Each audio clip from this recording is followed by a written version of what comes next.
নরেন্দ্র মোদী পারলেন এতদিন কেউ কেউ বিশেষ করে বিরোধীরা কটাক্ষ করতে এরকম ভাবে যে দেশে হ্যাট্রিক করেও কিছুতেই দিল্লিতে কিন্তু তারা সরকার দখল করতে পারছেন না।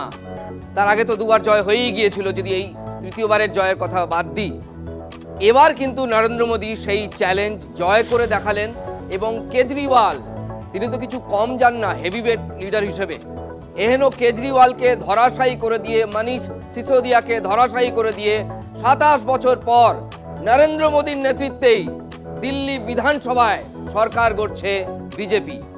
এবার এখানকার তৃণমূল কংগ্রেস সেটা নিয়ে কি একটু দুশ্চিন্তায়, দুর্ভাবনায়? কারণ আমরা বাংলার মানুষ, বেসিক্যালি আমাদের বিকেলের বিতর্কে আজ আলোচনা হবে বাংলা 2026। তাই অনেকেই এই প্রশ্ন তুলছেন, দিল্লির আফটার শক কি বাংলায়?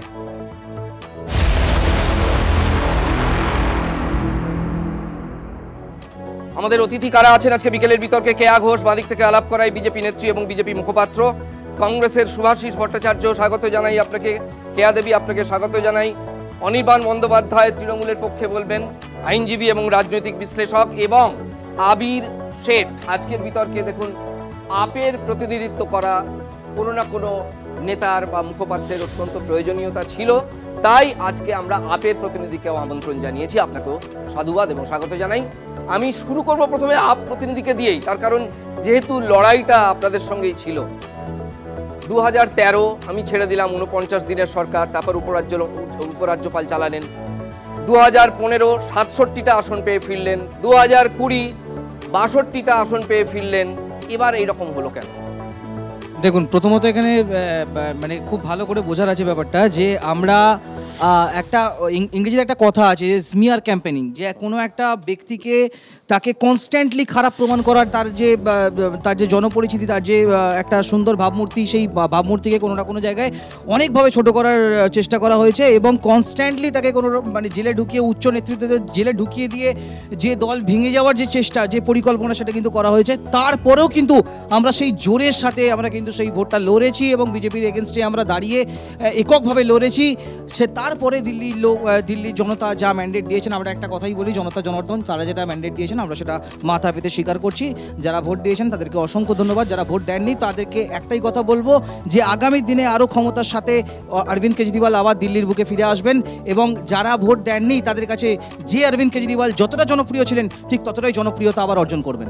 দেখুন, একটা ভোটের হার জিতের অনেক ইস্যু থাকে, লার্জার ইস্যু অনেক থাকে, কিন্তু এই ক্ষেত্রে অরবিন্দ কেজরিওয়ালের ক্ষেত্রে যেটা মূল ইস্যু বলে এখনো পর্যন্ত বেশিরভাগ মানুষ মনে করছেন, এটা হচ্ছে একের পর এক দুর্নীতি, কোট আনকোট ফাঁস হওয়া এবং তাদের জেলে যাওয়া, এবং দিল্লির একটা বড় অংশের মানুষ সেই দুর্নীতি হয়েছে এটা সম্ভবত মেনে নিয়েছেন এবং বিজেপির পক্ষে রায় দিয়েছে। আমি অনির্বাণের কাছে আসবো। অনির্বাণ, খুব স্ট্রেট একটা যেটা প্রশ্ন, মানে এখানে দুর্নীতি কি গাছ হওয়া হয়ে গেছে নাকি দুর্নীতি একদিন এখানেও ইস্যু হবে?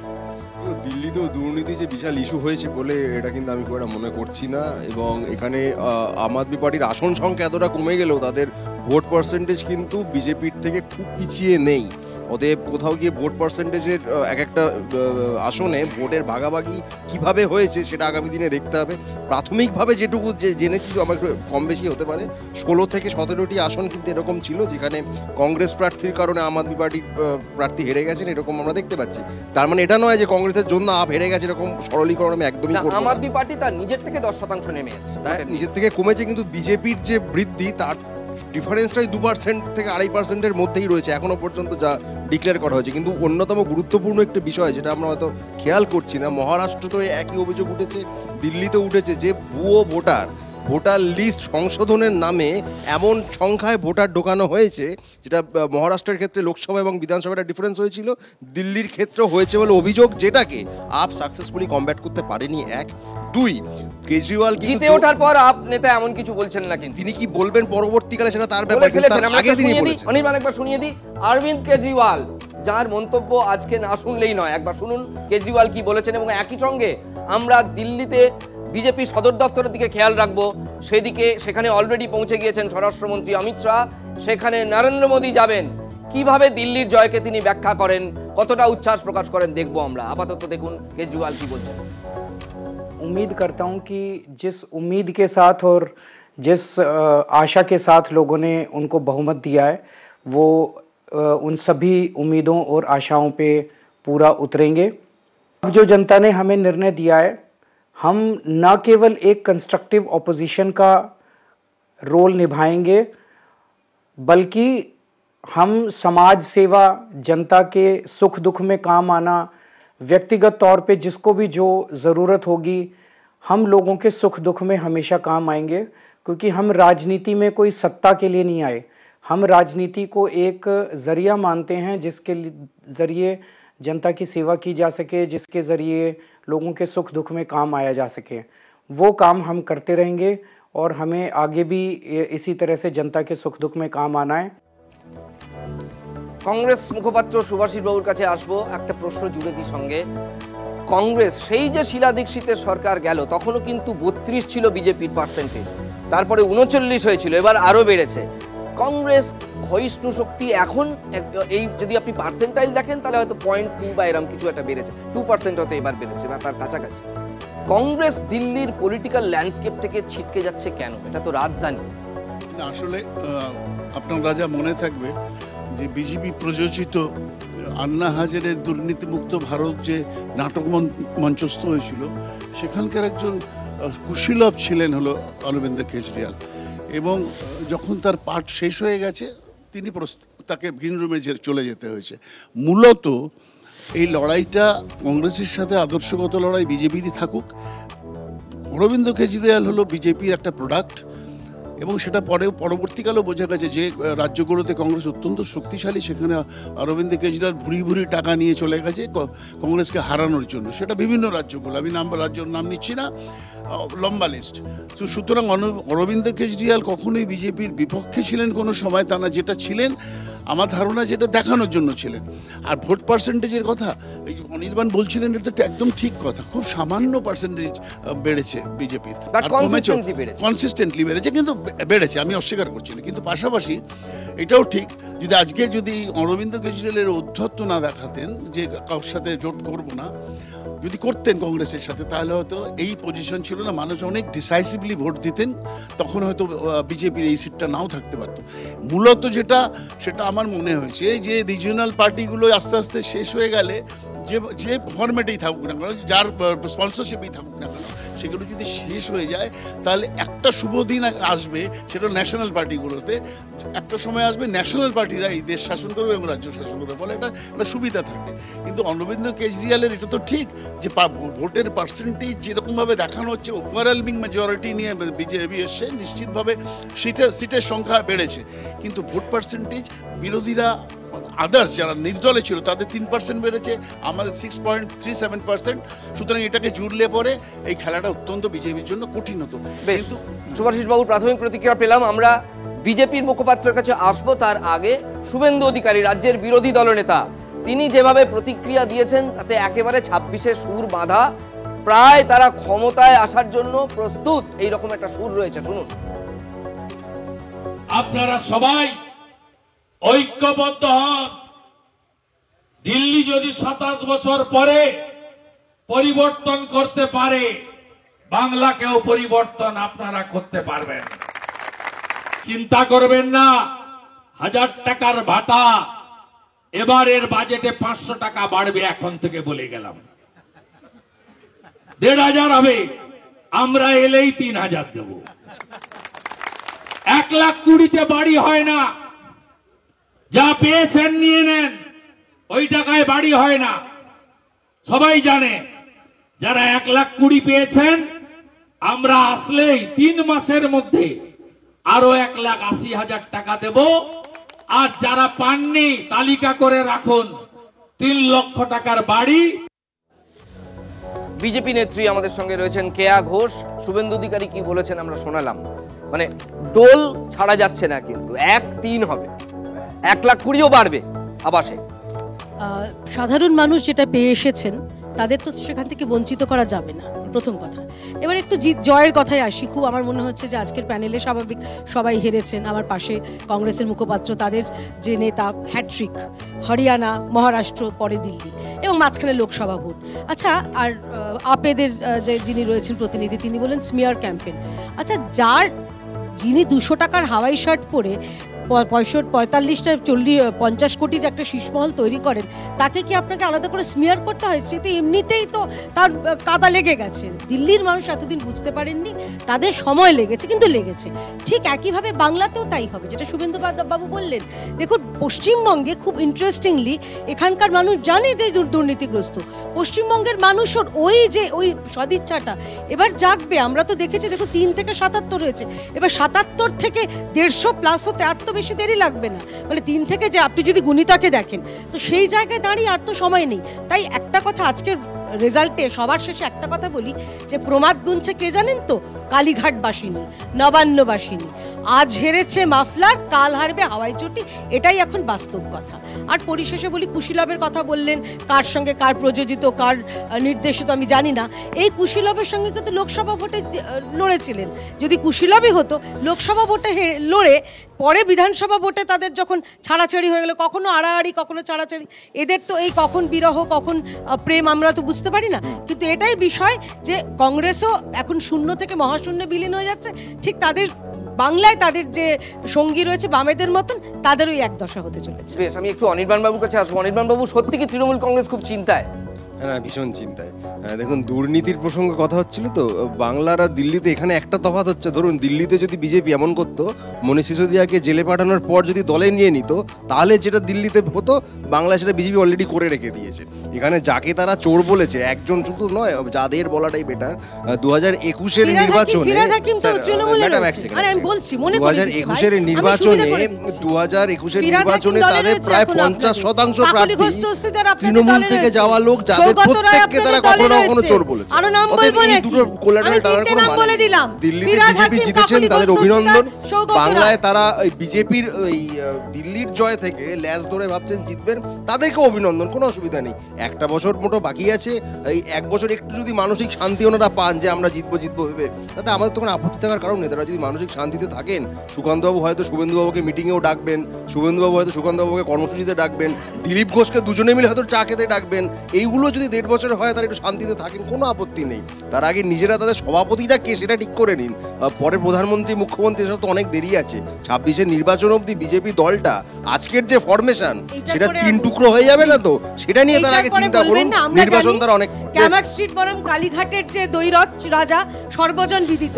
আমার মনে হচ্ছে ভাই অনির্বাণ নিশ্চয়ই এখন কালীঘাটপন্থী, তা না হলে চ্যানেলে আসার সুযোগ পেতেন না। কারণ যারা ক্যামাক স্ট্রিট পন্থী ছিলেন, তাদের কিন্তু ভ্যাচাং ফু হয়ে গেছে। আর একটা জিনিস আমি আঙ্গিক জুড়ে দিই এই বিতর্কেই। বাংলার ক্ষেত্রে বলা হয়, আমরা পরপর বেশ কয়েকটা রাজ্যে দেখলাম যে কোনো ঘোষিত বড় মুখ নেই, তা সত্ত্বেও সেখানে কিন্তু বিজেপি জিতলো বা তার সঙ্গীদের নিয়ে জিতলো।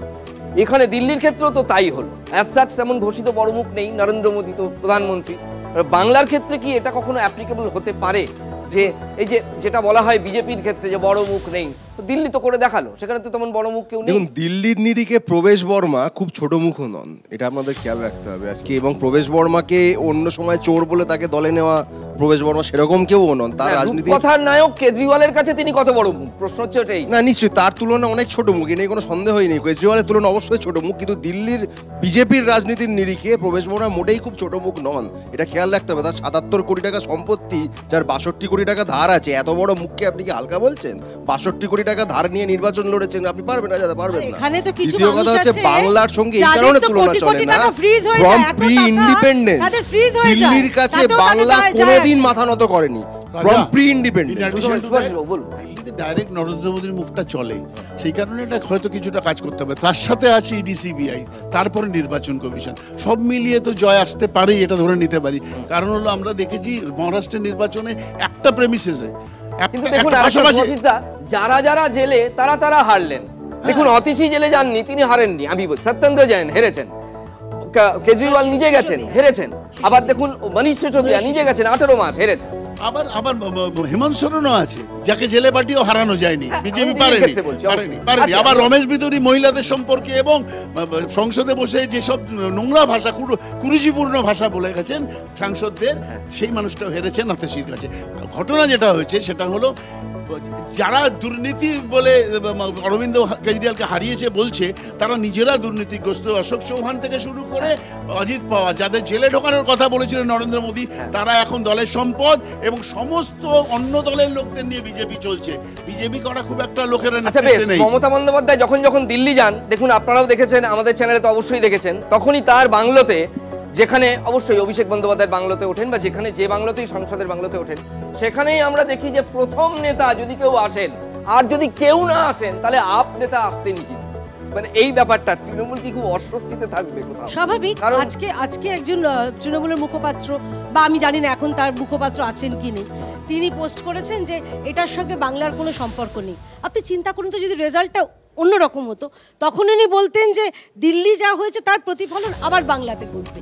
মানে তোমরা সুখে যখন আছো, তোমাদের সঙ্গে আছি, তোমাদের নৌকা ডুবলে তোমরা টাটা বাই বাই করছো, এটা তৃণমূলের পক্ষে সম্ভব। কিন্তু আমার খুব ইন্টারেস্টিং, আমি দেখুন আমাদের কংগ্রেসের দাদা বললেন, আমার একটা বক্তব্য আছে, কে বলছেন যাদের নেতা, যাদের সুপ্রিমো এবং তার সুপ্রিমোর মা, তিনি যে একসময় সোনিয়া গান্ধী এবং রাহুল গান্ধী, তারা জেলে থাকার কথা, তারা জেলে আছেন ন্যাশনাল হেলথ মামলায়, এরা দুর্নীতির কথা বলছেন। কংগ্রেসে আমরা দেখেছি একের পর এক দুর্নীতি, 3G থেকে শুরু করে আকাশ বাতাস, এমনকি মাটির তলা কোথাও বাদ দেয়নি, তারা দুর্নীতির কথা বলছেন। মানে চিন্তা করে দেখুন, তারা বলছেন চালুনি বলে সুচকে। হ্যাঁ, কেয়া দেবী প্লিজ। হ্যাঁ, পিএম কেয়ার থেকে শুরু ইলেকটোরাল বন্ড, সুপ্রিম কোর্ট বলছে এটা অন্যায়ভাবে টাকা তোলা হচ্ছে। দ্বিতীয় কথা, কংগ্রেস নেয়নি টাকা, জিজ্ঞেস করছি, এটার উত্তরটা প্লিজ আমার চাই। কংগ্রেস টাকা নিয়েছে কি না, ইলেকটোরাল বন্ড ফেরত দিয়েছে, কংগ্রেস টাকা ফেরত দিয়েছে, জিজ্ঞেস করুন। ইলেকটোরাল বন্ড দিয়েছে, টাকা দিয়েছে বলে আমি বলে নেই, ফেরত দিয়েছে টাকা, তাইনি প্লিজ বলে নেই, সেটা হলো যাদের চাপ দিয়ে টাকা নিয়েছে বিজেপি, তারা বলেছে আমাকে চাপ দিয়ে টাকা নিয়েছে আমাদের কাছ থেকে, এবং বেল হয়ে গেছে 7 দিনে রেড্ডি ব্রাদার্সের। দ্বিতীয় কথা হলো, যেটা ইম্পর্টেন্ট, সেটা হলো ভারতবর্ষের বুকে দুর্নীতির কথা নরেন্দ্র মোদীর বলা উচিত না। কারণ হলো দুর্নীতিগ্রস্ত গঙ্গা অ্যাকশন প্ল্যান্টের নামে, গঙ্গা দূষণ মুক্তির নামে 11,000 কোটি টাকা নরেন্দ্র মোদী কোথায় প্রমাণ আছে? এটা কি ওই পাপ্পু গান্ধীর মাথায়, পাপ্পু গান্ধীর মস্তিষ্ক প্রসূত যা যা মিথ্যা সেগুলো? আরে বলুন না, কোথায় প্রমাণ করতে পারেনি? তাদের দাঁড়া দুর্নীতিগ্রস্ত ন্যাশনাল হেলথ মামলা বেশ, দেখুন এই বিতর্কে একটু আপেল এই যে বলা হচ্ছে শীষমত। আচ্ছা আপনি বলুন তো, আজকের দিনে দাঁড়িয়ে একজন আপ সমর্থক হিসেবে কেজরিওয়াল সাহেবের এই হার দেখে আপনাদের কষ্ট হচ্ছে না? বিশেষ করে যে লোকটা ভ্রষ্টাচার বিরোধী, মাফলার ম্যান, কমন ম্যান, আম আদমি, এমন একটা, মানে কি বলবো, একটা রূপকথার নায়ক হয়ে গিয়েছিলেন। মনে হচ্ছে না যে তার গায়ে আজকে দুর্নীতি স্ট্যাম্পটা লেগে গেল, ইভিএমেও লেগে গেল? না, কোনো রকমভাবে মনে হচ্ছে না, কারণ আমাদের আদর্শ কোনো রকমভাবে মরে যায়নি। 2.2% যে ফারাক বিজেপির সাথে আমাদের ভোট শেয়ারে যে ফারাক রয়েছে, তার মোড়ে কোনো রকম দাঁড়িয়ে এখানে ডিবেটই আমি বলছি ব্যক্তি কেজরিওয়াল হেরেছেন, সেই জন্য ব্যক্তি কেজরিওয়াল হারুক বা না হারুক, আমার ওই কথাটাই হচ্ছে না। আমার কথা হচ্ছে আমাদের একটু আগে একটা ক্লিপ চালালেন, সেখানে কি বললেন কেজরিওয়ালজি, যে আমরা কোনো রকমভাবে সাত্তার গেম খেলতে এখানে আসিনি, আমরা সম্পূর্ণ যে গেমটা খেলতে এসেছিলাম সেটা হচ্ছে মানুষের জন্য কাজ করতে এসেছিলাম, আমরা যে সম্পূর্ণ মানুষের পক্ষে কাজ করতে এসেছিলাম। অর্থাৎ সেই জায়গা থেকে দাঁড়িয়ে উনি একটা কথা বললেন যে শীষমহলের কথাটা যে বললেন, আমাদের তো দুজন নেতা সেখানে গেছিলেন, ক্যামেরা নিয়ে গেছিলেন, কিন্তু কোনো রকমভাবে ওখানে পুলিশ ঢুকতে যায়নি। আপনি দেখাচ্ছেন 6 কোটি টাকার পর্দা আছে, ভেতরে সোনার কুমোট আছে, ওখানে কার্পেট আছে, বাইরে সুইমিং পুল আছে, খুলে দিন, সবাই দেখে নিক। বেশ, আমি অনির্বাণের কাছে একবার আসবো, বারবার আসছে আপনার কাছে আসবো। কাজের কথারই উত্তর দিন। যে কোনো বিষয়ে যে কোনো ভোটে আপকে নির্দ্বিধায় অকুণ্ঠ সমর্থন জানানো মমতা বন্দ্যোপাধ্যায়, কেজরিওয়ালের হার দেখে তার কি আজকে খারাপ লাগবে না বা অস্বস্তি হবে না? আমি তৃণমূলের খারাপ, যে পার্টিকে আপনার সমর্থন করা হয়েছে এই নির্বাচনে, তার হারে তো খারাপ লাগবে, এটা খুব স্বাভাবিক। অস্বস্তিও কি লাগবে না? সেখানে আসি, এবার অস্বস্তির প্রশ্ন হচ্ছে যে এখানে বিজেপি দিল্লির ভোটে জিতেছে বলে এখানে কিছু করতে পারবে কিনা, এটা যদি আপনি প্রশ্ন বলেন, এই প্রশ্নটা করছেন বলেই অস্বস্তি হতে পারে, যেরকম একেবারে অবান্তর প্রশ্ন, কারণটা অন্য কিছু না। আমি আপনার প্রশ্নটাকে ছোট করছি না, কারণটা হলো বিজেপির এখানে নিজের না, আমি বললাম অনির্বাণকে জেতাও, অনির্বাণ ভালো, তারপর অনির্বাণ হেরে গেল, ফলে আমার তো এমবারাস ফিল করবো আমি, এটাই তো এমবারাস ফিল করার কিছু নেই। দেখুন নির্বাচনে তো হার জিত থাকবেই, সেখানে আম আদমি পার্টি অন গ্রাউন্ড কতটা এফর্ট দিতে পেরেছে, কি করতে পেরেছে ইত্যাদি, সেটা একান্তই তাদের ব্যাপার। কাজের কথা বলবেন, বলুন প্লিজ, আমরা একদম শেষ জায়গায় চলে এসেছি। বললেন অরবিন্দ কেজরিওয়ালের কাজের, ঠিকই তো, কাজের মূল্যায়ন হয়েছে বলে উনি হেরেছেন। 2015 সাল থেকে ক্রমাগত বলে এসেছেন আমি যমুনা পরিষ্কার করব, 20 সালে বলেছিলেন, আবার 25 সালে বলেছিলেন, কিন্তু কিন্তু মানুষ বিশ্বাস করেনি, কারণ মানুষ দেখেছে কোনো কাজ হয়নি। সেই কারণেই মানুষ উন্নয়নের পক্ষে, সুশাসনের পক্ষে, বেশ, আবার double সবাই ইঞ্জিনের পক্ষে 3-4 সেকেন্ড করে পাবেন প্লিজ, তিন আমাদের সেকেন্ড সময় শেষ। বলছি। হ্যাঁ প্লিজ। যে রেবরি পলিটিক্সের বিরোধিতা করেছিলেন নরেন্দ্র মোদী, এবং সারা ভারতবর্ষের প্রায় প্রতিটা রাজ্যেতেই রেবরি বিলাতে হচ্ছে নরেন্দ্র মোদী, অনির্বাণ, তারপরে ভোটে যেতে 26-এর আগে এটা কি মেসেজ বয়ে আনলো বাংলায়? এক সেন্টেন্স। দিল্লির কাছে বাংলা কোনোদিন মাথা নত করেনি, 26-এও করবে। বেশ, আপনার কাছে, আপনাকে দিয়ে শেষ করবো, শুরু করেছিলাম আপনাকে দিয়ে। কেজরিওয়ালের দল কি মুছে গেল না বাড়বে? বাড়বে। বাড়বে। আজকের বিতর্ক, বিকেলের বিতর্ক আমাদের এখানেই শেষ। দেখুন 26-এর ভোট এখন অনেক দেরি আছে, কিন্তু দিল্লি বিধানসভার নির্বাচনের ওপর 26-এর কোনো কিছু ডিপেন্ড করছে কিনা, অন্তত নীতি দুর্নীতির প্রশ্নে, সেটা নিয়ে আলোচনা এখন অত্যন্ত প্রণিধানযোগ্য। তাই আজকে বিকেলে আমরা এটাকেই ডিবেট রেখেছিলাম।